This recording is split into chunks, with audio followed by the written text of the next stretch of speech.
പറഞ്ഞയക്കുന്ന ഒരാളുണ്ട്. ആഖിറുസമാനാവുമ്പോ മുത്തനബിന്റെ പ്രതിനിധിയായിട്ട് അല്ലേ, അങ്ങനെ പഠിച്ചിട്ടില്ല നമ്മൾ പണ്ട്.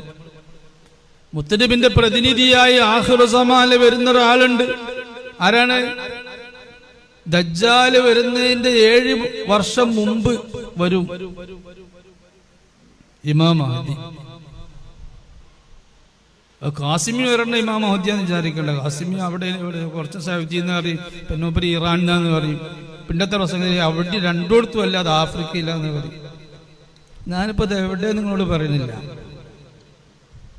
പിന്നീട് മാറ്റേണ്ട ഒരു പറച്ചിൽ നിങ്ങളോട് ഞാൻ പറയുന്നില്ല. എന്നാൽ അതിനെപ്പറ്റിയൊക്കെ ഞാൻ പഠനം തുടങ്ങിയിട്ട് പഠിക്കൽ തുടങ്ങിയിട്ട് 30 കൊല്ലമായി. അശ്റാത്തു സാഅ എന്ന് പറഞ്ഞ വിഷയം പഠിച്ചോൻ എനിക്ക് പഠിക്കാൻ പ്രത്യേക ഒരു താല്പര്യം തന്നിട്ടുണ്ട്. ഓരോരുത്തർക്കും ഓരോ താല്പര്യമാണല്ലോ. ഖിയാമത്ത് അടയാളത്തെ പറ്റി പഠിക്കൽ എനിക്ക് പണ്ടേ ഒരു താല്പര്യം. അപ്പൊ അത് പഠിച്ചിട്ട് എത്തിയ ഒരു വിവരണം ഞാൻ പറയുന്നത് അനുസരിച്ചുള്ള ആ പഠനം, നിങ്ങളെന്തോ അപ്പൊ അങ്ങനല്ലേ എങ്ങനെയല്ലേ അതൊക്കെ ഞാൻ മനസ്സിലാക്കിയിട്ടാ പറയുന്നത്. ഇത് മനസ്സിലാക്കിയ ഹദീസുകളൊക്കെ പഠിച്ചിട്ട് മനസ്സിലാക്കിയിട്ടാ ഞാൻ പറയുന്നത്. നാളെ തന്നെ മഹ്ദി ഇമാം വന്നു എന്ന് പറഞ്ഞാല് നിഷേധിക്കണ്ട. അത്ര അടുത്തെത്തിക്കണേ, അത്രയും അടുത്തെത്തിയിട്ടുണ്ട്. അടയാളങ്ങളൊക്കെ ഇനി വന്നാ മതി, അടയാളങ്ങളൊക്കെ റെഡിയാണ്. അത്തിരി അടുത്തെത്തിയിട്ടുണ്ട്. ഇത് പറയാൻ പറ്റൂല എന്നറിയുള്ളൂ. പിന്നെ ഇനി എപ്പോഴും പറയാൻ പറ്റൂല എന്ന് പറഞ്ഞാല് കാഫിറായ ചത്തുപോവും. മഹ്ദി ഇമാം അടുത്ത് വരും.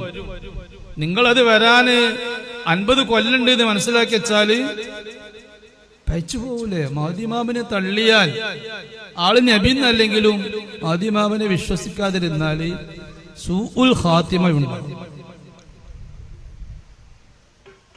അപ്പൊ മഹ്ദി ഇമാമ് ആണ് ഇനിയിപ്പോ ത്വരീഖത്ത് ശരിവെക്കലും. ഏതാണ് ശരിയായ ത്വരീഖത്ത്?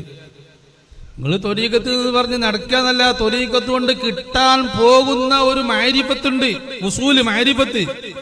അതുള്ള ത്വരീഖത്താവണോ? അതില്ലാന്നായി പറയുന്നത് ഞാൻ. ത്വരീഖത്ത് കൊടുക്കണുള്ളൂ ദിക്റുള്ളൂ ഇല്ലാന്നല്ല. ആ ത്വരീഖത്ത് കൊണ്ട് ലക്ഷ്യമാക്കുന്ന